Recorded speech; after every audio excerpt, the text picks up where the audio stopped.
Hi, this is Mike from Mike's Unboxing Reviews and How To, and on today we'll be taking a look at something which is rather unsexy. This is a lightning and surge protected power strip from Ions. Keep watching to find out why you probably need one.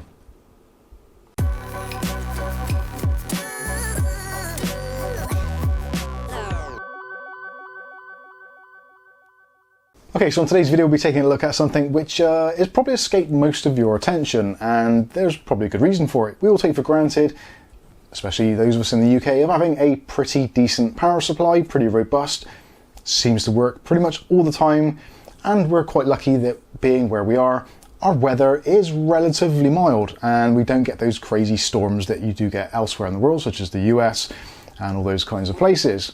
So when you're thinking about an actual power strip for your PC, it doesn't really take that much consideration. The first thing you look at is, has it got enough jacks to actually plug in all the equipment I need? And that is pretty much the end of it. Probably also price as well. Now this actually ticks loads of boxes, so it can connect up to 6 devices, has both lightning and surge protection, and at the moment in the UK costs less than 20 quid, which I think is actually brilliant. This is designed to go into kind of rack mounts, that sort of thing, so your standard 19-inch rack mount. But that doesn't mean if you don't have a rack that you can't still use this, and certainly I will be using this as a standard power strip until I get my rack sorted. Now that is something we are working on here. We are trying to kind of group everything together into one convenient place. We are thinking of kind of upgrading the whole Mike's Unboxing setup and having a dedicated studio space, perhaps in a loft, that kind of thing. And certainly when that happens, there will most definitely be a server rack being installed. So with this, at least we're prepared for it. So let's take a quick look at the packaging. We'll take it out of the box and go through some of the reasons why you might want to consider one of these for yourselves. So first of all, packaging. Obviously this isn't the most elaborate packaging. It essentially does what it says on the tin, and quite literally it is a power distribution unit for a cabinet, or just for putting on the floor if you want to. It's specially designed for 19-inch rack mount cabinets, so that is kind of like an industrial standard. So if you are considering getting either a full tower cabinet or one of those little MIDI units just to put behind the TV or maybe in a closet somewhere, this is going to be absolutely perfect. Taking the unit out of the box, again, there's not a great deal of surprises here.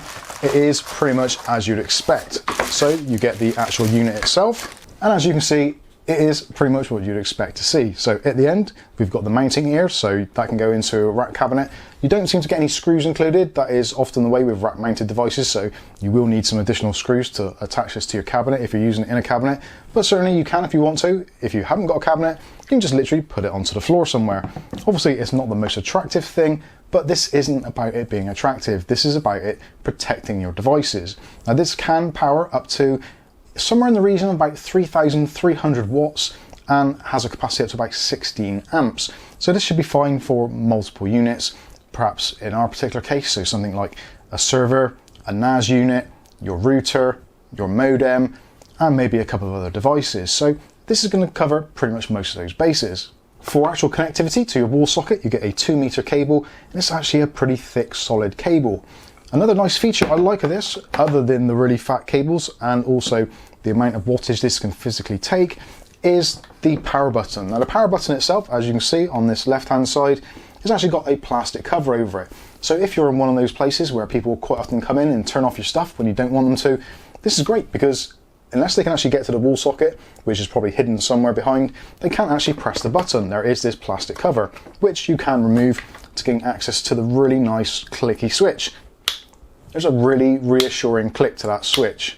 Again, it is extremely heavy duty and does come with a full warranty as well.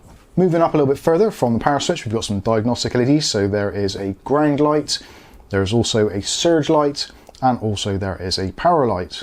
So all those obviously will give you some identification, especially if you got it in the rack mount situation, to tell you if there's been any surges. Now, if there is a surge and the unit actually turns itself off, it's really easy to reset the devices. All you need to do is turn it off and turn it back on again, as the best things in IT normally work after doing. Looking at the power sockets themselves, so you've got 6 individual sockets, all of which are 13 amp rated, and they're actually quite nicely spaced out. Even though this is a relatively compact size, you can, even with a smart switch installed, which I've tried as well, and I'll show you some B-roll of, you can fit a smart switch in there and next to it a standard plug, and there's no issues with actually getting it to fit in there. So think about what this can actually save you in terms of expenses if you do have some kind of surge or lightning strike. look at the devices you're going to be connecting. So let's total up some of it. So first of all, let's say for instance in the first socket we've got our NAS unit. Now the NAS itself could be somewhere in the region of about £500 just for the bare NAS itself. Then you take into account the actual hard drives inside of it. So if you've got a 2 or 4 bay NAS, then easily those drives could be £100 a piece. So for argument's sake, you could be up to £1,000 worth of actual hardware, not to mention the cost of the data on those drives. Now obviously a NAS is designed to replicate data and keep your data secure, but if you have a surge or lightning strike and those devices get fried, that's a lot of time, effort and precious moments all completely destroyed. So next up, let's take a look at our router. So for instance, if you've bought an expensive router, that potentially could be another £200 or so. If it's a mesh system, potentially even more money. So again, it's all adding up. Then you've got your router, which generally is probably going to be provided by your internet service provider and probably will be replaced should there be any incident. But the thing is, this is designed to protect you from those things. Imagine if you had a lightning strike or a surge and it took out all of your devices, leaving you offline until they can get repaired. That in itself is worth £20 just for that little bit of peace of mind, in my personal opinion. So that's just another aspect of it. Next thing up is perhaps your server or your PC. Modern PCs generally can cost a lot of money, and if you put a lot of effort into it, speccing out the latest graphics cards and processors, it's quite easy to see a PC anywhere between £1,500 and £2,000. Again, this is going to protect it from those sorts of surges, and if there is a lightning strike, obviously it's going to protect it against that as well. So potentially this can save you thousands and thousands of pounds. And again, you don't necessarily need to have a 19-inch rack mount cabinet to actually use it with. You can quite easily just leave it on the floor, or if you're feeling particularly ingenious or you've got the ability, there's no reason why you can't actually just put some holes in the wall and use some rule plugs and just attach it to a wall somewhere. It really is that flexible. Also what you could do, because the back of it is actually completely flat, you could easily just put some really decent double-sided tape on there and attach it to maybe the underside of a desk or wherever you choose. So that is pretty much all I can say on this.